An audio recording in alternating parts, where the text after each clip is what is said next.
अधि आहरणम समझ लिया जाता है कि ये जिनका वर्णन है वहाँ जो गुणस्थान होता है उसी का काल है।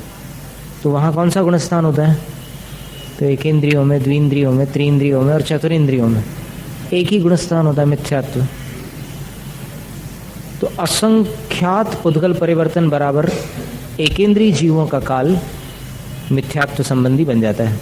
अधिक से कम जगन्य भाव के प्रमाण होता है। विकलेंद्रियाणाम नाना जीवापेक्षा सर्वकाल है। विकलेंद्रियों का मिथ्यात्व गुणस्थान का काल कितना है? नाना जीवों की अपेक्षा सर्वकाल। क्योंकि विकलेंद्रियों का भी कभी अभाव नहीं होता। यहाँ भरत ऐरावत में अभाव हो जाता है।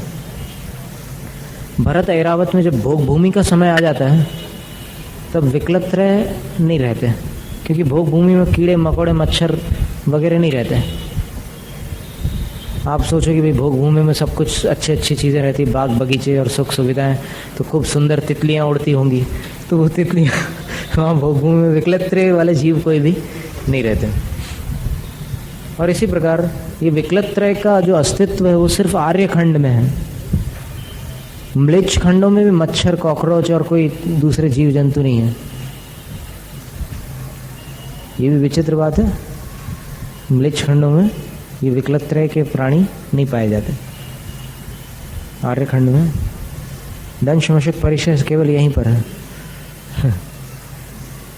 बिच्छू, केकड़े वगैरह सब विकलत्रय वाले।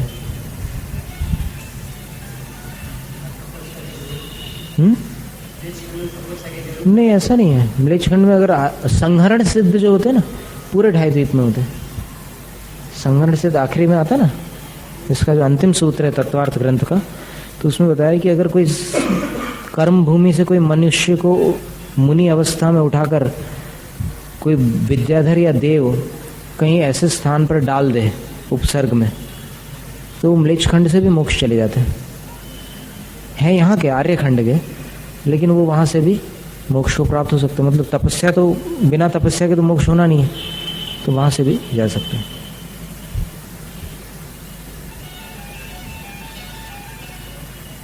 और विकलत्रय की बात कर रहे हैं। एक जीवम प्रति, एक जीव की अपेक्षा कितना काल है? जगन्य न क्षुद्र भव ग्रहण। जगन्य से क्षुद्र भव ग्रहण करने में जितना समय लगेगा उतना। अब क्षुद्र भव जो है द्विंद्रियों का 80 है। एक अंतर्मुहूर्त में 80 बार 2 इंद्रिय जीव की पर्याय प्राप्त हो सकती है।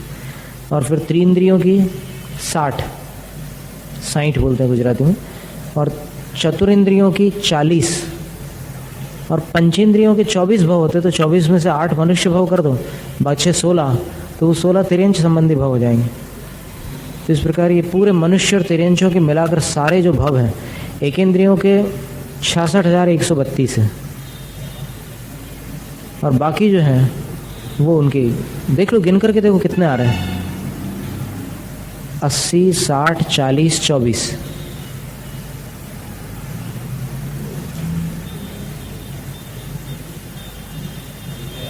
कितने हो गए? अब इसमें 132 जोड़ दो, 336 हो रहा है।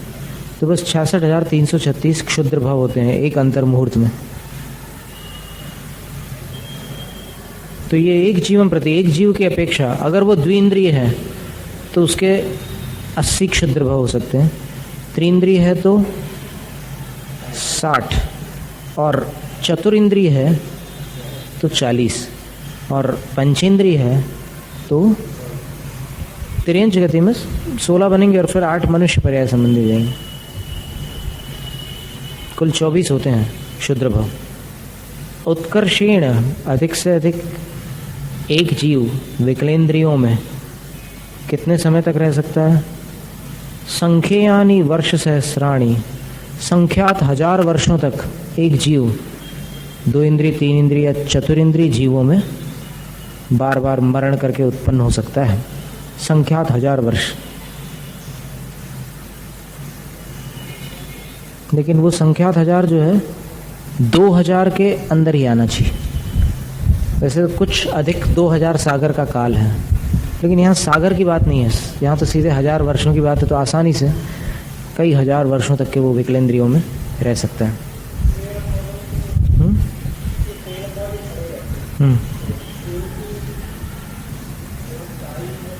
10,000 वर्ष हो सकती है आयु, अधिकतम आयु 10,000 है। अभी यहाँ विकलत त्रय की बात कर रहे थे। फिर पंचेंद्रियेषु मिथ्या दृष्टिर, पंचेंद्रियों में मिथ्या दृष्टि गुण स्थान का नाना जीवापेक्षा सर्वकाल है, नाना जीवों की अपेक्षा सर्वकाल है। एक जीवन प्रति एक जीव की अपेक्षा जगन्य अंतर मुहूर्त, जगन्य से अंतर मुहूर्त काल है। अब जैसे एक प्रश्न आता है यहाँ कि भरत ऐरावत में अगर भोग भूमि का काल चल रहा है तो फिर विकलत त्रय तो होने नहीं वाले, तो विकलत त्रय फिर उस समय कहाँ होंगे? क्योंकि विकलत त्रयों का कभी अभाव नहीं बताया यहाँ पर। सर्वकाल, विकलेंद्रियाणाम नाना जीवापेक्षा सर्वकाल का, सर्वकाल पाए जाते हैं विकलत त्रय। तो एक तो विदेह क्षेत्र में मिलेंगे, और विदेह क्षेत्र में भी जो आर्यखंड है 160 आर्यखंड है वहाँ मिलेंगे, क्योंकि 5 महाविदेह में 32 विदेह क्षेत्र होते हैं। एक महाविदेह में 32 विदेह होते हैं, और 32 विदेहों में 5 म्लेच्छ खंड और एक आर्यखंड होता है। और उन आर्यखंडों में तीर्थंकर हो सकते हैं और न भी हों। अगर सभी में तीर्थंकर होंगे तो 160 तीर्थंकर हो जाएंगे एक साथ, और उसी समय अगर भरत ऐरावत 5 में अगर तीर्थंकर हो तो 170 बन जाएंगे, जैसे ईडर में प्रतिमा है।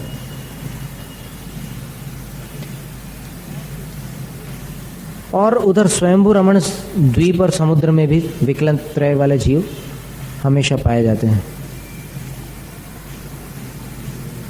12 योजन लंबा शंख 12 योजन चलने में व्यक्ति की हालत खराब हो जाए उतना बड़ा शंख है।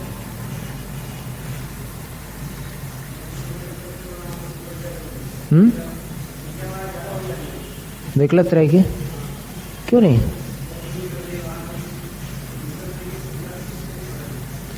संख्या जो है उनकी तो कितनी है, असंख्यात है ना।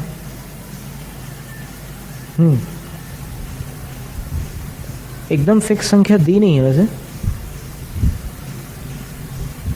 यदि एकदम फिक्स हो तो फिर तो वहां बढ़ जाना पड़ेगा। जैसे मनुष्यों की एकदम फिक्स है, अब एकदम फिक्स है तो फिर कभी एकदम प्रलय आ जाए, कुछ भी ऐसा नाश हो जाए तो फिर उतने मनुष्य कहीं और पैदा हो जाएंगे, ऐसा है।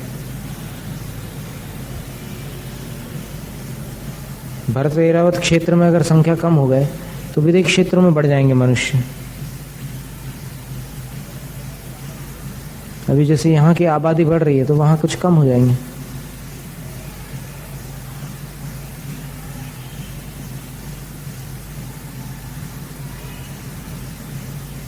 फिर इसके आगे पंचेंद्रियेषु मिथ्या दृष्टि नाना जीवापेक्षा सर्वकाल, एक जीवन प्रति जगन्य अंतर मुहूर्त। एक जीव की अपेक्षा मिथ्या दृष्टि गुणस्थान का काल पंचेंद्रिय जीवों में जगन्य से अंतर मुहूर्त है। उत्कर्षेण सागरोपम सहस्रम पूर्व कोटि पृथक्त्वैरभ्यधिकम, अधिक से अधिक सागरोपम सहस्रम पूर्व कोटि पृथक्त्वैरभ्यधिकम, 1000 सागरोपम और उसमें पूर्व कोटि पृथक्त्व और जोड़ लेना।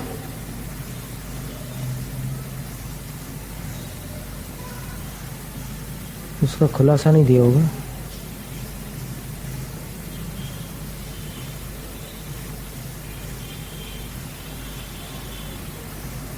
छियानवे पूर्व कोटि होती हो।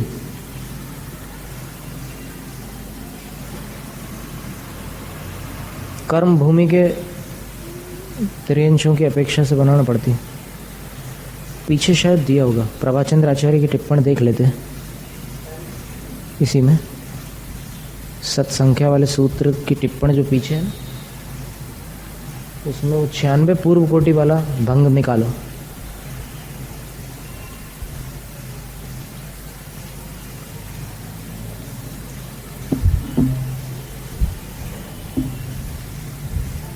क्योंकि इस प्रति में नहीं है वो पीछे वाली टिप्पणी, बाद के संस्करण में प्रकाशन हुआ है उसका। नहीं है।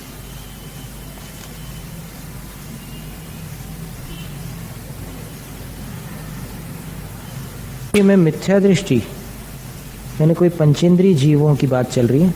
मिथ्या दृष्टि एक जीव की अपेक्षा उत्कृष्ट से पूर्व कोटि पृथक्त्व अर्थात 96 पूर्व कोटियों से अधिक 1000 सागर काल आता है। उसका खुलासा इस प्रकार है। नपुंसक वेद, स्त्री वेद और पुरुष वेद में संघिनी रूप से 8-8 बार एक पूर्व कोटि की आयु लेकर उत्पन्न होता है। 3 वेदों में है तो 8, 8 और 8 24 पूर्व कोटियां हो गई। फिर इसके बाद असंघिनी रूप से उत्पन्न होता है। तो असैनियों में भी 3 वेद हो सकते हैं। सम्मूर्छनों में सिर्फ 1 वेद होता है। नारक सम्मूर्छिनो नपुंसकानी। सम्मूर्छन नियम से नपुंसक होते हैं, लेकिन असैनी जीव सारे सम्मूर्छन हो ऐसा नियम नहीं है। गर्भज असैनी भी हो सकते हैं। तो उनमें भी फिर 3 वेदों के साथ 1-1 पूर्व कोटि की आयु लेकर उत्पन्न हो जाए। कितने हो गए? 48 पूर्व कोटि हो गई। फिर बीच में अंतर मुहूर्त में 8 बार क्षुद्र भवधारी पंचेंद्रिय बन जाता है अंतर मुहूर्त के लिए। फिर पुनः दूसरी बार नपुंसक वेद, स्त्री वेद और पुरुष वेद में सैनी और असैनी के रूप में 48 पूर्व कोटि लगा लेना चाहिए। इसी तरह त्रस्काय में भी पूर्व कोटि पृथक्त्व के साथ 96 पूर्व कोटि अधिक जानना चाहिए।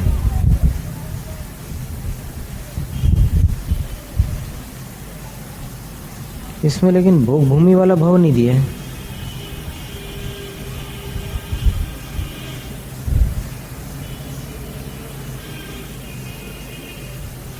और 48 पूर्व कोटि, 96 पूर्व कोटि दी है और 1000 सागर। पंचेंद्रियों का उत्कृष्ट काल बता रहे हैं। मतलब इससे ज्यादा कोई भी जीव पंचेंद्रियों में नहीं रह सकता।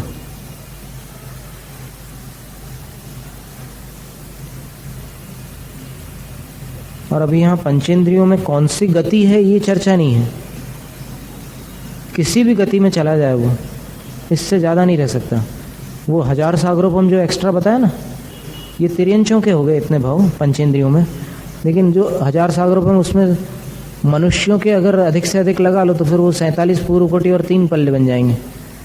और देवों के लगा लो तो देवों के जितने संभावित है उतने बन सकते हैं। और नरक वाले भाव और लगा लो तो उतने बन सकते हैं। लेकिन वो मनुष्यों के लगातार नहीं बना सकते अब, क्योंकि कहीं ना कहीं से तो उनको बीच में आना पड़ेगा। देवगति से लगातार देवगति तो प्राप्त होती नहीं ना, तो देव से यहाँ कहीं सैनी पंचेंद्रिय तो बनना ही पड़ेगा।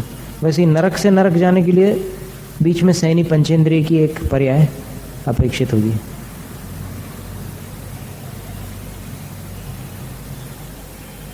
ये टिप्पण अच्छी है वैसे प्रभाचंद्र आचार्य जी की। नमस्ते।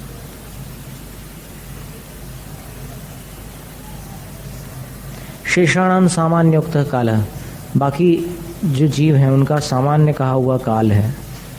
कायानुवादेन, अब काय मार्गण आ गई, तीसरी मार्गण गई। इंदिये चकाये जोगे वेदे कसायणाणे संजम दंसन लेसा भव्या सम्मत सण्य आहारे। कायानुवादेन, काय मार्गणा की अपेक्षा पृथिव्यप तेजो वायु कायिका नाम नाना जीवापेक्षा सर्वकाल। पृथ्वी जल अग्नि वायु कायिक जीवों की अपेक्षा, नाना जीवों की अपेक्षा इनका सर्वकाल है। एक जीवन प्रति जगन्य क्षुद्र भाव ग्रहण, एक जीव की अपेक्षा जगन्य से क्षुद्र भाव ग्रहण का जो काल होता है उतना है। उत्कर्षेण असंख्या लोका, उत्कृष्ट काल जो है असंख्यात लोक में जितने प्रदेश बनेंगे उतना समय। असंख्या काला टिप्पण में पाठ भेद दिया है 1 नंबर पे। असंख्येय कालः, असंख्यात काल है। वनस्पति कायिका नाम एकेंद्रियवत, वनस्पति कायिक जीवों का काल एकेंद्रियों जैसा है। त्रस कायिकेषु, त्रस कायिकों में मिथ्या दृष्टि नाना जीवापेक्षा, मिथ्या दृष्टि गुणस्थान का नाना जीवों की अपेक्षा सर्वकाल। एक जीवन प्रति जगन्य अंतर मुहूर्त, एक जीव की अपेक्षा जगन्य से अंतर मुहूर्त है। उत्कर्षेण, अधिक से अधिक मिथ्या दृष्टि जीव का त्रस पर्याय में कितना काल है? बोले 2 सागरोपम सहस्र, 2000 सागर। पूर्व कोटि पृथक्त्वैरभ्यधिके, पूर्व कोटि पृथक्त्व से अधिक, मतलब इतना और जोड़ लेना उसमें। 2000 सागर और कुछ पूर्व कोटियाँ और मिला लो तो इतना उत्कृष्ट काल मिथ्या दृष्टि जीव का होता है।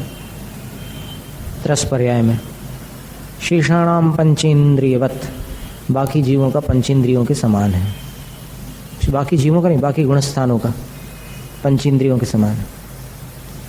योगानुबाधेन, योग मार्गणा की अपेक्षा वांग मनस योगीशु, यानी त्रस पर्याय का काल जो है 2000 सागर और पूर्व कोटि पृथक्त्व अधिक, इतना होता है। उसके बाद फिर वापस स्थावर जीवों में जाना पड़ता है जीव को। निगोद काय के लिए जाएगा? क्यों? निगोद का ऐसा कहाँ लिखा है? त्रस का लिखा है उसमें, तो त्रस स्थावर में कहीं भी चला जाए, निगोद का नियम नहीं है। ऐसा अगर कहीं हो शास्त्रों में तो अपन उसको तो वो तो खैर ठीक है। अपन क्या है कि जिनवाणी पर अपन ध्यान देते हैं ज़्यादा।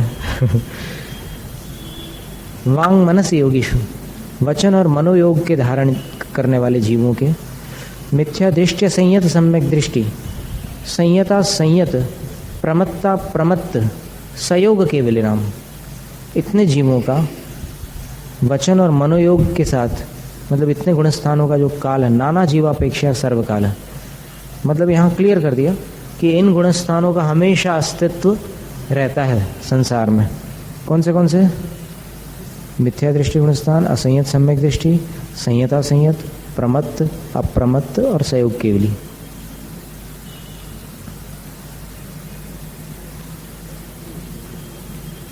ये 6 गुणस्थान सदैव पाए जाते हैं संसार में। बाकी गुणस्थानों में कभी अंतराल हो सकता है, होता ही है। एक जीवापेक्षा जगन्य नहीं का समय है, एक जीव की अपेक्षा जगन्य से एक समय हो सकता है। वचन और मनोयोग का वो क्या होता है कि जैसे कोई जीव इन्हीं गुणस्थानों में वचन योग में या मनोयोग में परिणत हो गया और उसी समय प्राणांत हो गया, तो तुरंत प्राणांत के बाद कार्मण काय योग बनेगा। विग्रह गति में वचन योग नहीं रहता, एकदम काय योग में आ जाएंगे। तो फिर वो जो समय बना था वचन योग का या मनोयोग का, सिर्फ एक समय बन पाया और फिर प्राणांत हो गया। तो ऐसा हो सकता है।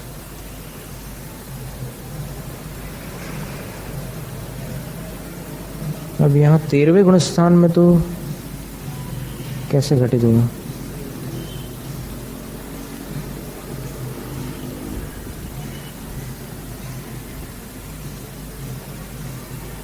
जगन्य नहीं का समय,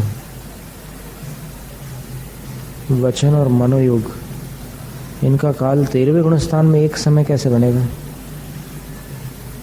बन सकता है कदाचित। जैसे मान लो उपसर्ग के समय कोई केवल ज्ञान को प्राप्त हो गए और उसके बाद थोड़े समय तक के एक योग चला, मनोयोग या वचन योग, और उसके बाद जैसे ही वचन योग की परिणति होने लगी या मनोयोग की परिणति में आए वो, और बहुत समय थोड़ा शेष रह गया 13वें गुणस्थान का, तो फिर वो सूक्ष्म क्रिया प्रतिपादी ध्यान करेंगे तो काय योग में उनको आना पड़ जाएगा। ऐसा कोई भंग संभव है?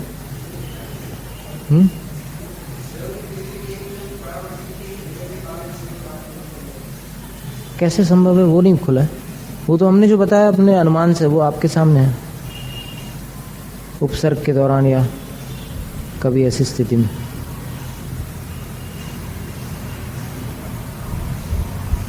क्योंकि योग का काल एक समय सामान्यतः नहीं होता, अंतर्मूर्त रहता है। और वहाँ निचले गुणस्थानों में तो क्या है कि आयु का व्याघात हो जाने के कारण, विग्रह गति में नियम से कार्मण काय योग होने के कारण वचन और मनोयोग का अस्तित्व नहीं बनता, तो वो एक समय बन सकता है। लेकिन यहाँ 13वें गुणस्थान में उस अपेक्षा से बना सकते हो। उत्कर्षेण अंतर्मुहूर्त, अधिक से अधिक अंतर्मुहूर्त काल है वचन योग का या मनोयोग का, केवली भगवान के। 2 घंटे 24 मिनट तक दिव्य ध्वनि खिरती है, लेकिन वचन योग 2 घंटे 24 मिनट तक नहीं रहते, चेंज हो जाता बीच में। वचन हो सकता है 2 घंटे 24 मिनट तक, लेकिन वचन योग जो है वो अंतर्मुहूर्त का ही काल है उसका।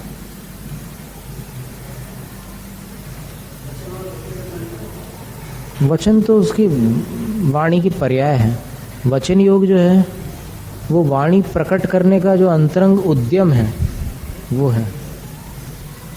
योग यानी उद्यम है, एक अंदर से जो प्रयास होता, प्रयत्न, वो योग है।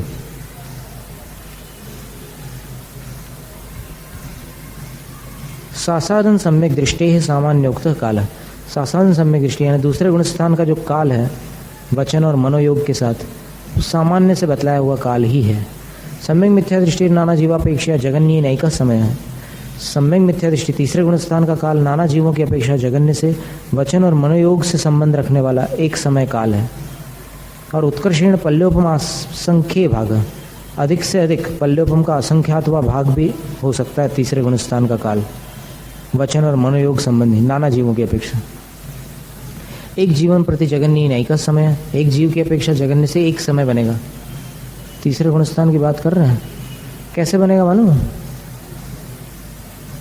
किसी जीव को जो वचन योग में या मनोयोग में स्थित था, योग का एक समय बाकी रहा और उस समय उसका गुणस्थान तीसरा हो गया।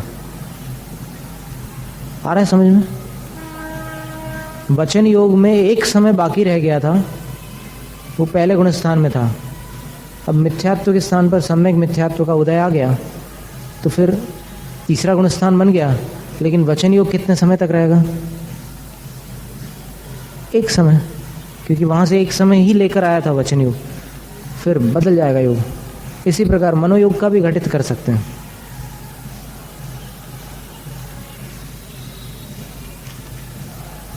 उत्कर्षण अंतर्मुहूर्त, अधिक से अधिक अंतर्मुहूर्त, ठीक है, वो तो योग का काल ही अधिक से अधिक अंतर्मुहूर्त है। इधर इन गुणस्थानों में सिर्फ मिथ्यात्व गुणस्थान में योग का काल एक इंद्रियों की अपेक्षा अनंत काल हो सकता है। चतुर्णाम उपशमका नाम, चार जो उपशमक है, कौन से चार? 8वें 9वें 10वें और 11वें गुणस्थान वाले। देर से जवाब दे रहे, क्या बात है? क्षपकाणांच, और चार क्षपक कौन से हैं? 8 9 10 और 12, सीधी बात।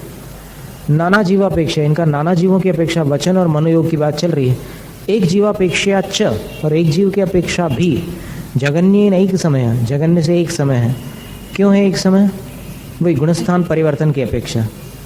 किसी एक गुणस्थान में किसी जीव के मनोयोग का एक समय बाकी रह गया हो या वचन योग का एक समय बचा हो और वो इन गुणस्थानों में पहुंच जाए, तो वहां पर उस योग का काल कितना बनेगा? उस गुणस्थान में एक समय। उत्कर्षण अंतर्मुहूर्त, अधिक से अधिक अंतर्मुहूर्त काल है। काय योगीशु, अब काय योगियों में मिथ्या दृष्टि नाना जीवापेक्षा सर्वकाल है। मिथ्या दृष्टियों का, मिथ्या दृष्टि गुणस्थान का नाना जीवों की अपेक्षा सर्वकाल है। एक जीवन प्रति जगन्य नैक समय है, एक जीव की अपेक्षा जगन्य से एक समय है। वही गुणस्थान परिवर्तन की अपेक्षा या मरण की अपेक्षा भी। वहाँ ऊपर भी मरण की अपेक्षा उपशमक में लगा सकते हैं, लेकिन क्षपक में मरण नहीं होता। मोक्ष जाते हैं क्षपक श्रेणी वाले, इसलिए वहाँ पर मरण की अपेक्षा नहीं बनेगा, लेकिन चार उपशमकों में मरण की अपेक्षा बना सकते हैं।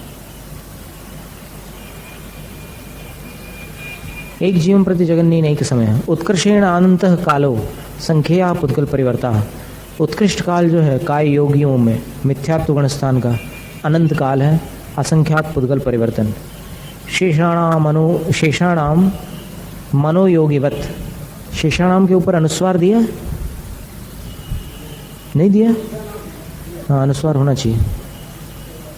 तो बाकी गुणस्थानों का काल जो है वो मनोयोगियों में जैसे काल बताया है वैसे ही लगा लेना।